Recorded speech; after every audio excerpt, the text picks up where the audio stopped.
সুপ্রিয় দর্শক, BD live 24 নিউজে আপনাদের স্বাগত। আপনাদের সাথে আছি আমি ফারজানা তরাধরা।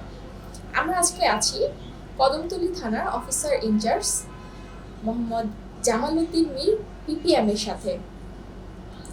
আমরা জানি ভাইয়া আজকে তিন বছর যাবত এই কদমতলী থানায় কাটিয়ে দিয়েছেন এবং এই 3 বছরে ভাইয়ার অনেক স্মৃতি আছে এই কদমতলী থানায়। অনেক সফলতা, ব্যর্থতা এবং অনেক মানুষের প্রিয়, অপ্রিয় বলবো না, কারণ ভাইয়া এমন একজন মানুষ যে তাকে পছন্দ করে না এমন মানুষ খুঁজে পাওয়া ভার। তো আমরা ভাইয়ার সাথে এখন কথা বলবো। কেমন আছেন ভাইয়া? আলহামদুলিল্লাহ, ভালো আছি। জি, আমরা আজকে এসেছি এই কদমতলী থানায়। কি বলবো যে সর্বশেষ ভাইয়ার ইন্টারভিউ কদমতলী থানায়, কিন্তু আমাদের চ্যানেলে না। জি, তো আজকে আমরা ভাইয়ার কাছে জানতে চাবো যে আপনি তো দীর্ঘ 3টা বছর এই কদমতলী থানায় কাটিয়ে দিলেন, তো এই 3 বছরে আপনার কেমন লেগেছে এই কদমতলী থানায় থাকতে? ধন্যবাদ জানাই বিডি লাইভ 24 নিউজকে এবং এই নিউজের সম্রাট এবং অধরাকে।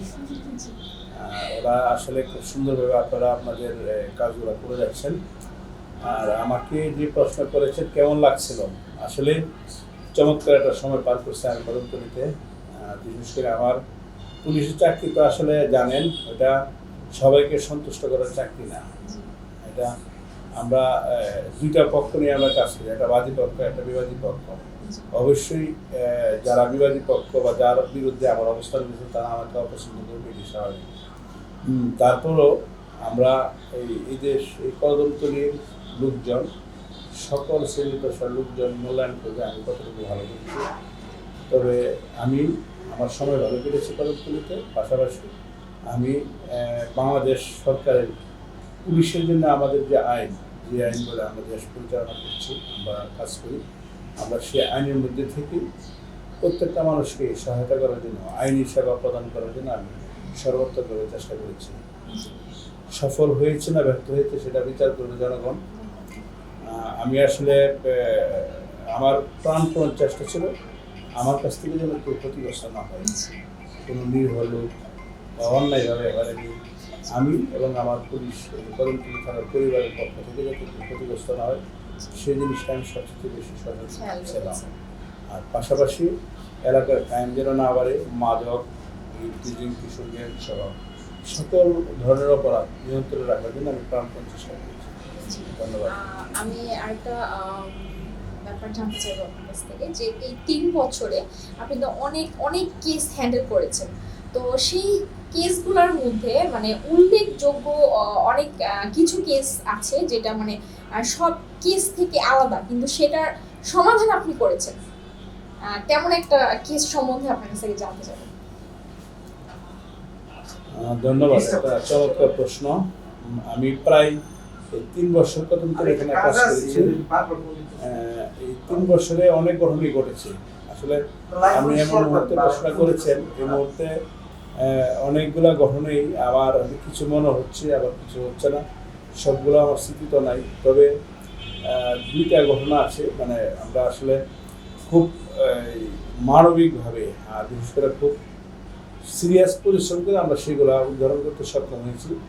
তেমনি একটা ঘটনা, সেটা হলো করোনার শুরুকালে 2020 সালের করোনার শুরুকালে করোনার খুব হার্ড অবস্থা, কঠিন অবস্থা চলছে, মানুষ লকডাউনে ছিল। আমরা প্রচুরভাবে মানুষকে লকডাউন বাস্তবায়ন করার জন্য মাঠে গেছিলাম। বিভিন্ন রকম কাজকামের মধ্যে আমাদেরকে খুব পীড়া দিয়েছিল একটি ঘটনা। 4 বছরের একটি মেয়েকে একটি বাড়ির ছাদের উপরে নিয়ে মেয়েটাকে দর্শন করা হয়েছিল।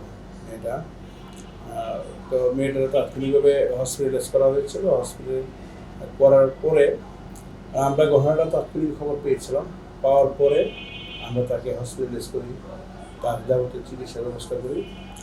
কিন্তু খুবই কঠিন বিষয় ছিল যে এটা বের করা খুব টাফ ছিল, মানে অজ্ঞাত লোক ছিল, মানে কে ঘটনাটা করেন কোনোভাবে আমরা বের করতে পারছিলাম না।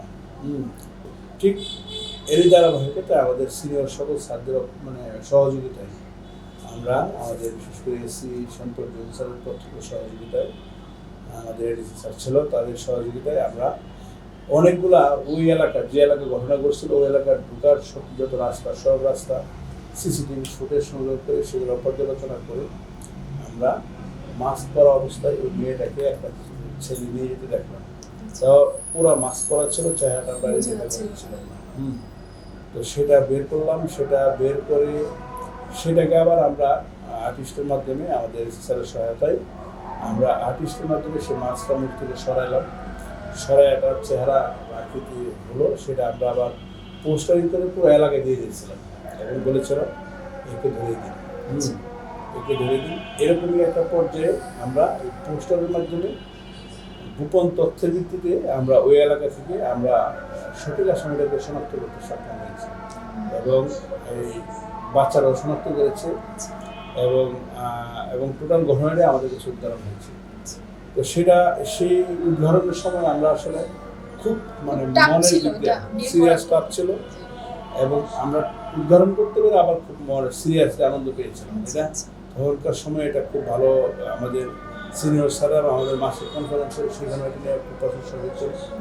তো সেটা আমাদের কাছে খুব ভালো লেগেছিল। আর সবচেয়ে বড় জিনিস হলো যে একটা অজ্ঞাত লোকে গাছটা ঘটনাটা ঘটেছিল, একটা খুব খারাপ একটা বিষয়। এই ছেলেটা এখনো জেলে আছে। আমরা মামলা তদন্ত শেষ করে চার্জশিট দিয়েছি এবং আশা করি বিজ্ঞ আদালতের মাধ্যমে তার শাস্তির ব্যবস্থা মামলা বিচারাধীন। আমরা তো জানি যে আপনি কদমতলী থানা খুব সুন্দরভাবে আপনি পরিচালনা করেছেন এবং কয়েকবার আপনি শ্রেষ্ঠ ওসি হিসেবে এখান থেকে পুরস্কৃত হয়েছেন। সেটা কতবার হয়েছিলেন আর কি কি সালে সেটা জানতে চাচ্ছি। আমরা আসলে শ্রেষ্ঠ ওসি হওয়াটা সৌভাগ্যের ব্যাপার। আমাদের এটা মূলত নির্ধারণ করে আমাদের কমিশনার স্যার, আমাদের সম্মানিত কমিশনার স্যার। এটা মাসিক কনফারেন্সের ভিত্তিতে আমাদের এই জিনিসগুলো নির্ধারণ হয়। আর করোনার সময় তো সবসময় মিটিংগুলো হয় নাই, তো মাঝে মাঝে এরকম মিটিং হওয়ার প্রাককালে আমি হয়তো 5 বার না 6 বার ঘোষণা হয়েছিল। আমি এই মুহূর্তে সংখ্যাটা মনে নেই। ইতিপূর্বে মোহাম্মদপুরে আমি অনেকবার হয়েছিলাম, কিন্তু ওই পরবর্তী ইয়েতে আসার পরে আমাদের বিভিন্ন কর্মসূচি মানে অনেকগুলো ক্রাইটেরিয়া আছে, সেই কাজগুলো যাচাই বাছাই করার পরবর্তীতে মানে একটা মার্কিং হয়, সেই মার্কিংয়ে আমি উচ্চ রেডি ছিলাম। তো সেই হিসাবে মিনিমাম 6 বার বা 7 বারের মতো 3-4 মাস আগেও একবার হয়েছে। রাইট, হ্যাঁ, এরকম মাঝে মাঝে হয়। তো আসলে এটা একটা কনস্ট্রাকটিভ মানে আমাদের উৎসাহ বাড়ে, আমাদের সবার মধ্যে একটা ভালো একটা প্রতিযোগিতা থাকে, ভালো কাজ করার প্রতিযোগিতা থাকে এবং সকল ক্রাইটেরিয়া এবং শুধু আপনিই না, আপনার থানার যে কর্মকর্তারা ছিল তাদের মধ্যেও কিন্তু অনেকেই শ্রেষ্ঠ হিসেবে পুরস্কৃত হয়েছিল। আমরা একজন ইন্টারভিউ নিয়েছিলাম, আমার নামটা মনে নেই। তো আমরা আরেকটা বিষয় জানতে চাইবো যে এই যে কদমতলী থানায় থাকা অবস্থায় কিন্তু করোনার প্রাদুর্ভাবটা খুব প্রচুরভাবে বেড়ে গিয়েছিল। হ্যাঁ, তো আপনিও বলেছেন যে আপনারা সবসময় এই করোনার সময় অনেক মানুষকে সচেতন হওয়ার জন্য সবাইকে আহ্বান জানিয়েছেন। তার পাশাপাশি আমরা জানি আপনারা অনেক যারা দরিদ্র মানুষ আছে, কর্মহীন ছিল, তাদেরকে কিন্তু অনেক সাহায্য করেছেন। সেই বিষয়ে ধন্যবাদ। এটা ইম্পর্টেন্ট কোয়েশন, যেটা আমাদের কর্তব্য ছিল না, আমরা সেটা করার চেষ্টা করেছি। সেটা হলো বাংলাদেশ পুলিশ। আপনি জানেন 1971 সালের স্বাধীনতা যুদ্ধের প্রথম বুলেটটা কিন্তু এই পুলিশের উপরে হয়েছিল এবং পুলিশই কিন্তু প্রথম প্রতিরোধ তৈরি করেছিল। সেখান থেকে যুদ্ধের সূচনা হয়েছিল। এই যুদ্ধের সময় আমাদের বাংলাদেশ পুলিশের গৌরবোজ্জ্বল ভূমিকা রেখেছিল আমাদের পূর্বপুরুষরা। তারাই ধারাবাহিকতায় বিভিন্ন প্রাকৃতিক দুর্যোগে পুলিশ কাজ করেছে ব্যাপকভাবে এবং জঙ্গি প্রতিরোধে বাংলাদেশ পুলিশ এককভাবে কাজ করে বাংলাদেশকে সফলতা এনে মাননীয় প্রধানমন্ত্রীর হাতকে শক্তিশালী করা হয়েছিল। এর এই ধারাবাহিকতায় সারা বিশ্ব যখন করোনার মোকাবেলা করছে, যে সময় আমরা কিন্তু প্রস্তুত ছিলাম না এরকম একটা অবস্থায়, দেশের মানুষ আমরা সকল বাহিনী এই ধরনের কোনো ঘটনা আমাদের কোনো অভিজ্ঞতা ছিল না, প্রস্তুতি হচ্ছিল না এই ধরনের মুভমেন্ট করার। এমনই মুহূর্তে যখন লকডাউন চলছে, এই লকডাউন আসলে একটা কষ্টকর বিষয়। খেটে খাওয়া মানুষ, আমাদের দেশ নিম্ন মধ্যবিত্ত দেশ, এখানে অনেক মানুষ গরিব, অসহায়, দরিদ্র, তারা দিনে আনে দিনে খায়। যখন লকডাউন ছিল তখন কিন্তু এই সমস্যাটা বেড়ে গিয়েছিল, কর্মহীনের কর্মহীন সংখ্যা বেড়ে গিয়েছিল। তো সেই কর্মহীন সহ মধ্যবিত্ত লোকজন যখন কোনো খাবার পাচ্ছিল না বা মধ্যবিত্ত লোক এখনো সাহায্য নেওয়ার জন্য কোনো লাইনেও আসতে পারতেছিল না, তারা লজ্জায় ঘরের ভিতরে ছিল। আমরা ঠিক সেই মুহূর্তে বাংলাদেশ পুলিশ সারা বাংলাদেশে যেরকম কাজ করেছে, আমরাও আমাদের নিজস্ব উদ্দীপনায় আমাদের থানা পুলিশ আমাদের রেশন ভাগাভাগি করে, রেশনের ওই সময় আমরা যে রেশনগুলো পেতাম রেশনের অর্ধেক % দিয়ে, বেতন থেকে কিছু টাকা দিয়ে, মানে আমাদের পরিবারের সদস্যরা যতটুকু লাগবে চলার মতো রেখে বাকিটা আমরা দিয়ে বিভিন্নভাবে এবং সমাজের সকল বৃত্ত সংগঠনগুলির সহায়তায় আমরা বিভিন্নভাবে খাবার সহায়তা করেছি। দিনে রাতে আমাদের টহল পুলিশের মাধ্যমে আমরা বিভিন্ন জায়গায় খাবার পৌঁছে দিয়েছি। মানুষের আমি দেখেছি যে মানুষের ঘরে ঘরে যেও আপনারা দিয়ে এসেছেন, সবার কাছে দিয়ে চাইতে পারে না বা লজ্জায় কাউকে বলতে পারে না ঘরে না খেয়ে আছে, তাদের ঘরের দরজায় দিয়ে আপনারা খাবারগুলো রেখে এসেছেন। থ্যাংক ইউ, এটা সুন্দর পয়েন্ট। এটা আসলে আমি ফেসবুকে একটা নাম্বার দিয়েছিলাম, এটা নাম্বারটা আমি নর্মালি কেউ জানতো না। আমি এরকম একটা নাম্বার দিয়ে আহ্বান করেছিলাম, যারা নিজের সম্মান বজায় রেখে খাবার নিতে চান আমার এই নাম্বারে কল করো। আমি এই নাম্বারে হয়তো অনেকে আমাকে এই নাম্বারে কল করতো এবং ঠিকানা দিত। আমিও আমার পুলিশ দিয়ে আমার টহল পার্টির সহ এবং আমি নিজেও গোপনে গোপনে বাড়ির দরজায় খাবার দিয়ে আসতাম। আমি তাকে দেখতাম না। আমি অনেক স্কুলের টিচার, অনেক মহিলারা আছে যারা লজ্জা বোধ করতো, আমরা তাদেরকে বলতাম যে আপনি আপনার দরজার পাশেই থাকেন, আমার লোক খাবারটা সামনে দিয়ে আসবে। হ্যাঁ, এবং অনেকেই আমার কাছে মেসেজ দিত খাবারের জন্য। আমরা ওই প্রত্যেকটা জায়গায় আমরা খাবার পৌঁছেছি। যুক্ত শ্রেণীর লোকজন আহ্বান করেছি, তারাও আমার আহ্বানের সারা দিয়ে মহল্লা ভিত্তিক তারা খাবারের ব্যবস্থা করেছে। আর সবচেয়ে বড় জিনিস হলো এই করোনাকালীন সময় যখন বাবা সন্তানকে কাছে দিত না, সন্তান বাবাকে দিত না, স্বামী স্ত্রীকে ফেলে দিত, স্ত্রী স্বামীকে, মানে একজন হইলে আরেকজন দূরে চলে যেত, মানে এটা ভয়াবহ একটা ইয়ে ছিল। ওই মুহূর্তে কিন্তু আমাদের এই কাজগুলো হচ্ছিল। আমরা কিন্তু পুলিশই মানুষের পাশে গিয়ে দাঁড়িয়েছিল, তাদের কবর দিত, হসপিটালে নিয়ে আমরা তো বিভিন্ন মিডিয়ায় আপনারা দেখছেন এগুলা, এবং জানাজা পর্যন্ত পুলিশ করে এবং এই করোনাতে কিন্তু মৃত্যুর সংখ্যাও পুলিশেরই অনেক বেশি ছিল। আমাদের প্রায় 100-এর উপরে লোক মারা গেছে, আর 22-23 হাজার লোক আক্রান্ত হয়েছে। জি, আমরা একটা সাক্ষাৎকারে আপনার কাছ থেকে জানতে চেয়েছিলাম, তো আপনি বলেছিলেন যে কদমতলী থানা থেকে একজন মারা গিয়েছিল, আক্রান্ত হয়েছিল প্রায় 32 জন। রাইট। জি, উনি নিজে এবং আপনিও নিজে আক্রান্ত হয়েছিলেন। আমি শুরুতেই আক্রান্ত ছিলাম, প্রথমে আক্রান্ত ছিলাম। এইরকম সামাজিক কাজ করতে গিয়ে আমার অসচেতনতা এবং মানে কতটুকু নিজেকে বিভিন্ন জায়গায় গেলে মানুষ আসছে হয়ে গিয়েছিলাম। আবার সুস্থ হয়ে আবারও এই জনগণের মাঝে ফিরে আসছিলাম। সবাইকে মানে আমার আইনি কাজগুলা করে, আইন বহির্ভূত বলা যায় না ঠিক, সামাজিক কর্মকাণ্ড মানুষকে বাঁচিয়ে রাখা। কারণ আমরা তো আইনটা তো মানুষের কল্যাণের জন্য, মানুষের যে কোনোভাবে যদি আমরা কল্যাণ করতে পারি সেই কাজটুকু আমরা করার চেষ্টা করেছি। জি, আমি এর আগেও বলেছিলাম যে আমাদের জামালউদ্দিন মীর ভাইয়া মানে এমন একজন মানুষ যার সাথে কথা বলে মানে শেষ করা যাবে না। তো আজকেও আমরা অনেকক্ষণ কথা বলে ফেলেছি এবং অনেক কিছু জানতে পেরেছি। ওনার কাছ থেকে জানার শেষ নেই, আমার আরো অনেক কিছু জানতে ইচ্ছে করছে। তো আমি আমাদের আর এটা বেশিটা আমি বড় করব না। তো আমি ভাইয়ার কাছ থেকে আরেকটা জিনিস মানে একটা শুভেচ্ছা নিব। আমরা তো সবসময় আসতাম ভাইয়ার কাছ থেকে অনেক কিছু নিতাম 21 ফেব্রুয়ারি, আগস্ট, ডিসেম্বর উপলক্ষে। তো আমাদের প্রধানমন্ত্রী জন্মদিন, তো আমাদের প্রধানমন্ত্রীকে একটা শুভেচ্ছা জানাবেন। আর আপনি এই কদমতলী থানা থেকে কোন থানায় যাচ্ছেন এটা একটু বলবেন। ধন্যবাদ। আমাদের মাননীয় প্রধানমন্ত্রী তো সারা বাংলাদেশের দায়িত্ব। আমার এখন মনে হচ্ছে যে মাননীয় প্রধানমন্ত্রী না থাকলে আমরা কতটুকু আগাইতে পারতাম আমার ধারণা নেই। আর এই দেশটাকে এগিয়ে নেওয়ার জন্য আর কেউ পরবর্তীতে আছে কিনা সেটা আমার ধারণা নেই। তো আমি মাননীয় প্রধানমন্ত্রীর জন্মদিনে বাংলাদেশের সকল মানুষের পক্ষ থেকে, আমার পরিবারের পক্ষ থেকে, আমার বাবা একজন মুক্তিযোদ্ধার পক্ষ থেকে আমরা যারা দীর্ঘদিন বেঁচে থাকি মানুষের কল্যাণ করতে পারি সেই প্রত্যাশা কামনা করি। আর আপনারা বলেছেন আমি কোন থানায় যাচ্ছি, আমি এই কদমতলী থেকে এই পাশে আপনারা চিনবেন মুগদা থানা, মুগদায় যাচ্ছি। সেখানেও একটা একটা কীরকম অনেক বসবাস অনেক থাকে জানি। তো সেখানে আমরা চেষ্টা করবো মানুষের জন্য ভালো কিছু করার। আমি এই জন্য আমি কদমতলীবাসীকে সবাইকে আমি অনুরোধ করব, আমার মানে এই প্রায় 3 বছর কর্মজীবন কদমতলী বাসীর জন্য যেই কথাটা বলবেন, আমি চাইবো যে সবার উদ্দেশ্যে একটু বলে দেন যে আপনি কদমতলী থানার যেই এলাকাবাসী আছে তাদের উদ্দেশ্যে কিছু শেষ কিছু কথা আমাদের চ্যানেলের মাধ্যমে তাদেরকে একটু বলে যান। ধন্যবাদ। বিডি লাইভ 24 নিউজের মাধ্যমে কদমতলী থানাবাসীকে আমি অনুরোধ করছি, বা আমি বিদায় বেলায় আমি আপনাদেরকে বলে যাচ্ছি যে আপনারা সবাই ভালো থাকেন। আপনারা আমাদের এই দেশটাকে এগিয়ে নিয়ে যাওয়ার জন্য আমাদের প্রত্যেকের জায়গা থেকে যে কাজ করা উচিত আপনারা সেভাবে কাজ করুন। পাশাপাশি মাদক মুক্ত, সন্ত্রাস মুক্ত, জঙ্গি মুক্ত, ইফটিজিং এবং কিশোর গ্যাং, অন্যান্য সামাজিক অপরাধ সেগুলা নিয়ন্ত্রণ করার জন্য যার যার পরিবারকে সুন্দরভাবে গড়ে তুলুন।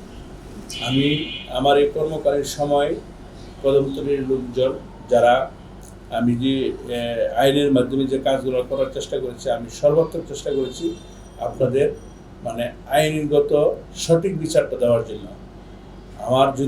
আমার অনিচ্ছা সত্ত্বেও যদি কেউ কষ্ট পেয়ে থাকেন আমি ক্ষমা প্রার্থী। আর যদি আপনাদের জন্য উপকার করে থাকি তাহলে আপনারা আমার জন্য, আমার পরিবারের জন্য দোয়া করবেন, বাংলাদেশ পুলিশের জন্য দোয়া করবেন। আমি বাংলাদেশ পুলিশের কর্মকাণ্ডকে ব্যাপকভাবে বিস্তৃত করতে চাই। মানুষ যাতে পুলিশকে ভালোবাসে এবং পুলিশের কাছে যেন আসে, আমরা সেই আহ্বান জানাচ্ছি। ধন্যবাদ এবং বিদায়ী কদমতলীবাসী। আপনারা ব্যর্থতা আমার, সফলতা আপনাদের। ধন্যবাদ। আসসালামু আলাইকুম। জি, আমরা জানি যে জামালউদ্দিন মীর ভাইয়া একজন মুক্তিযোদ্ধার সন্তান। তো সেই মুক্তিযোদ্ধার সন্তান হিসেবেই দেশকে ভালোবেসে উনি কিন্তু অনেক ভালো কাজ করেছে, সেটা আমি বলবো না। ভাইয়ার ব্যাকগ্রাউন্ড যদি আপনারা চেক করেন তাহলে আপনারা পাবেন। এবং উনি শুধু এই কদমতলী থানাই না, কারণ আমরা মিডিয়া কর্মী যারা আমরা অনেক জায়গায় যাই, তো দেখা যায় যে কোনো থানায় গেলে বা কোথাও গেলে যদি ভাইয়ার নামটা আমরা বলি তখন কিন্তু খুব সম্মানের সাথে ভাইয়ার কথাগুলো বলে যে আসলে উনি একজন খুব ভালো মানুষ। তো আমরা আশা করব যে ভাইয়া যে থানায় যাক না কেন উনি সুস্থ থাকবেন, ভালো থাকবেন এবং সুন্দরভাবে সেই থানাটা পরিচালনা করবেন, যেভাবে এই 3 বছর পর্যন্ত আজকে এই কদমতলী থানা উনি পরিচালনা করে এসেছেন। এবং উনি মুগদা থানায় যাচ্ছেন, মুগদা থানাতেও তাকে আমরা শুভেচ্ছা জানাবো। তো এতক্ষণ আমাদের সাথে যারা যারা ছিলেন তাদের সবাইকে অনেক অনেক ধন্যবাদ। আমাদের সাথেই থাকবেন। দর্শক, এতক্ষণ আপনারা দেখেছেন কদমতলী থানা অফিসার ইনচার্জ মোহাম্মদ জামালউদ্দিন মীরের বক্তব্য। তো আপনারা আগেও জেনেছেন যে উনি আজকে এই কদমতলী থানা থেকে বদলি হয়ে যাচ্ছেন মুগদা থানায়। তো উনি যে এতদিন এই কদমতলী থানায় ছিলেন তার সহকর্মীদের কিছু কথা আমরা আজকে শুনবো। চলুন আমার সাথে। আসসালামু আলাইকুম, আমি Zakir Hossain PPM, inspector operation Kadamtali থানা। আজকে যে বিষয় নিয়ে আমাকে কথা বলা হচ্ছে সেটা হচ্ছে আমাদের প্রিয় অভিভাবক অফিসার ইনচার্জ কদমতলী থানা মীর জামালউদ্দিন, ওনার বিদায় বিষয়ে। আসলে বিদায়ের বেলা তো সবসময় মন কাঁদে, বিদায়ের বেলা আসলে কেউ কথা বলতে পারে না। যদি সত্যিকার কাউকে বিদায় দিতে হয় তাহলে সেখানে কথা বলার সুযোগ থাকে না। কথা বলতে গেলে আসলে কান্না পায়, কান্নার সাথে আসলে কথা সমন্বয় করা যায় না। তো আজকে স্যারকে বিদায় জানাবো, আসলে এই শব্দটা এতদিন আমি নিতে চাচ্ছিলাম না, তবে আপনারাই আমাকে বিহঙ্গের সুরটা আপনারা ধরিয়ে দিলেন। স্যারকে বিদায়, আসলে বিদায় হচ্ছে দুটো অর্থে ব্যবহৃত হয়, চিরকালের বিদায়, সাময়িক বিদায়।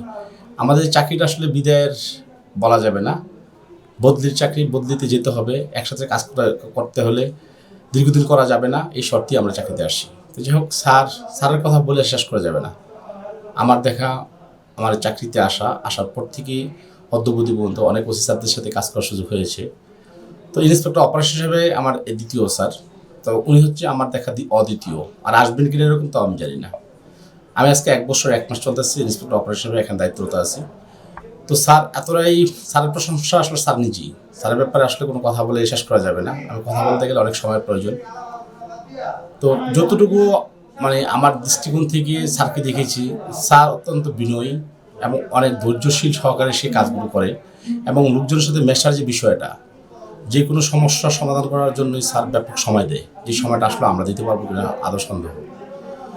তো স্যার আমাকে অনেক সুযোগ দিয়েছেন এই কাজে এসে, মানে এই যে এখানে এসে আমি স্যার সাথে কাজ করতে গিয়ে মানে স্যার যে সময় নিয়ে কাজ করেন, এতে আমি অনেক বিলম্বিত হয়ে যেতাম যে আসলে কীভাবে সম্ভব এত সময় নিয়ে কাজ করার, আসলে সম্ভব হতো না। তো স্যার থেকে অনেক কিছু শেখা, বিশেষ করে মামলা তদন্তের ক্ষেত্রে আমি ইতিপূর্বে যখন সাব ইন্সপেক্টর ছিলাম অনেক মামলা তদন্ত করেছি, কিন্তু ইন্সপেক্টর হয়ে মামলা তদন্ত করতে গিয়ে এই জায়গার থেকে ওসি স্যার আমাকে এতটুকু দায়িত্ব দিবে সেটা জানা ছিল না।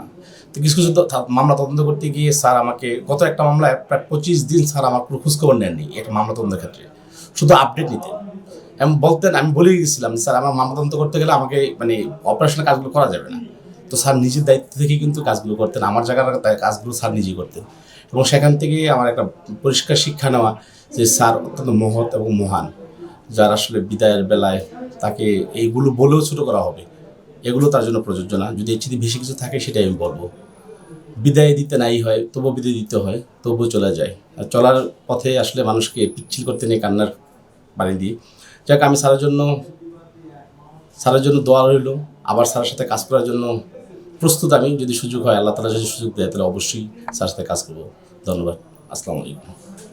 ধন্যবাদ বিডি লাইভ 24 নিউজ সুযোগ করে দেওয়ার জন্য। আমাদের সদ্যবিদায়ী সম্মানিত অফিসার ইনচার্জ কদমতলী থানার জন্য জামালউদ্দিন মীর স্যারের সম্পর্কে দু একটা কথা বলতে আমাকে সুযোগ দেওয়ার জন্য। আইনের শাসন এবং মানবিকতা দুইটার সংমিশ্রণ যদি হয় একটা কাজের মধ্যে, তার প্রতিফলন ফুটে ওঠে জামাল স্যারের কাজের মধ্যে। কখনোই সে আইন এবং মানবিকতা দুইটাকে কখনোই ছাড়িয়ে যায় না। দেখা গেল একজন অসহায় মানুষ আসছে, তাকে সে শত ব্যস্ততার মাঝেও সে সময় দিয়েছে, এবং কখনোই এই কাজগুলি, আমি খোলাসা করে যদি বলি, কখনোই এই কাজগুলি লোক দেখানোর জন্য না, সততা, নিষ্ঠা এবং তার দক্ষতা এবং আত্মবিশ্বাস নিয়ে তাকে আমি কাজ করতে দেখছি, এবং বন্ধুর মতো আমাদের কলিগদের সাথে মিশছে, এবং এই পুরো কদমতলীবাসীকে সে তার ভালোবাসার একটা চাদর দিয়ে ঢেকে রেখেছে। স্যারের সাথে ইতিপূর্বে আমার কাজ করার সুযোগ হয়েছে। আমি স্বল্প সময়ে গত 6 মাস যাবত স্যারের সাথে কাজ করতেছি। আমার সৌভাগ্য পরপর 2বার স্যারের সাথে কাজ করার জন্য। আমার শেখার ভাণ্ডারে যদি সামান্য কোনো সঞ্চয় হয়ে থাকে, আমি স্যারের কাছ থেকে শিক্ষাটা আমি সঞ্চয় হিসেবে নিয়ে নিলাম। আমি স্যারের উত্তর সমৃদ্ধি কামনা করতেছি। আমি জানি স্যার যে নতুন স্টেশনে যাবে, সেই জায়গায় কদমতলীবাসীর যেই আজকের স্যারের প্রতি ভালোবাসা, ওই ভালোবাসার চেয়ে বেশি ভালোবাসা অর্জন করবে নতুন স্টেশনে। ভালো থাকুন স্যার, আপনার পরিবার নিয়ে সুস্থ থাকুন। আমি আশা করব আপনার এই ভালোবাসা থেকে আমাদের জনগণ যেন বঞ্চিত না হয়। আপনার সুস্থতা কামনা করছি স্যার, ধন্যবাদ। জামালউদ্দিন মীর স্যারের সাথে আমি যতটুকু সময় স্যারের সাথে ছিলাম, কাজ করছি, স্যার খুব একটা ভালো মানুষ এবং আন্তরিক, সবসময় আমাদের কাজে সাহায্য করছে। এরকম স্যার পাওয়া আসলে খুব একটা টাফ ব্যাপার, মানে আমরা লাইফে খুব একটা ভালো স্যার সময় কাটাইছি। যেখানে যাক স্যার ভালো থাকুক, ওনার জন্য সব সময় শুভকামনা রইল সবার পক্ষ থেকে। আমি এই থানায় জয়েন করেছি প্রায় 1.5 বছর। 1.5 বছর স্যারের সাথে কাজ করার সুযোগ হয়েছে। স্যারের বিষয়ে আসলে কি বলবো, মানে কোন ভাষাটা আমি অ্যাপ্লাই করব সেটাই আমি বুঝতে পারতেছি না, যেহেতু আজকে স্যারের বিদায়ের দিন। তো স্যারের সাথে 1.5 বছর কাজ করার অনেক অভিজ্ঞতা, অনেক স্মৃতি হয়েছে। স্যারের বিষয় সম্পর্কে আজকে যে স্যার চলে যাচ্ছেন, কদমতলী থানা এলাকার প্রতিটি মানুষই কিন্তু স্যারের জন্য ব্যথিত, আপনারা জানেন। স্যার অত্যন্ত দক্ষতা এবং যোগ্যতার সাথে কদমতলী থানা এলাকায় স্যার থানার আইন শৃঙ্খলা নিয়ন্ত্রণের যোগ্যতা এবং দক্ষতার পরিচয় দিয়ে স্যার সার্বিক পরিস্থিতি, থানা এলাকার আইন শৃঙ্খলা পরিস্থিতি অত্যন্ত সুন্দরভাবে রেখেছেন। থানার ভিতরেও আমরা যারা স্যারের আন্ডারে কাজ করেছি অত্যন্ত সুন্দর, স্বাচ্ছন্দ্য এবং স্বাভাবিকভাবে কাজ করেছি। আমরা এই 1.5 বছরে আমরা মনে হচ্ছে যে একটা পরিবারে কাজ করছি। আজকে স্যার চলে যাচ্ছেন, আমাদের একটা পরিবারের অংশ মনে হচ্ছে যে আমাদেরকে স্যার ছেড়ে চলে যাচ্ছেন। তারপরেও এটা নিয়মের একটা অংশ, চাকরিতে নিয়মের একটা অংশ। সেই নিয়মের অংশ হিসাবেই স্যার আজকে অন্য জায়গায় চলে যাচ্ছেন। আমরা স্যারের সর্বাঙ্গীন মঙ্গল কামনা করি। স্যার আমাদের চাকরির অনুকরণীয় হয়ে থাকবে। স্যারের কাছ থেকে আমরা অনেক কিছুই শিখেছি। স্যারের আন্ডারে যারা কাজ করবেন তারা একটা প্রতিষ্ঠানের আন্ডারে কাজ করবেন। স্যারের যে নির্দেশনা এবং স্যারের যে কর্ম পরিকল্পনা, কর্মস্পৃহা, এটা প্রত্যেকটা অফিসারের জন্যই অনুকরণীয়। স্যারের সুস্থতা এবং মঙ্গল কামনা করি। স্যার যেন দীর্ঘায়ু হন, এটাই আমার কামনা। স্যারকে যেন আবারও পাই, হয়তো চাকরি জীবনে আবারও পাবো এই কামনা প্রত্যাশা ব্যক্ত করে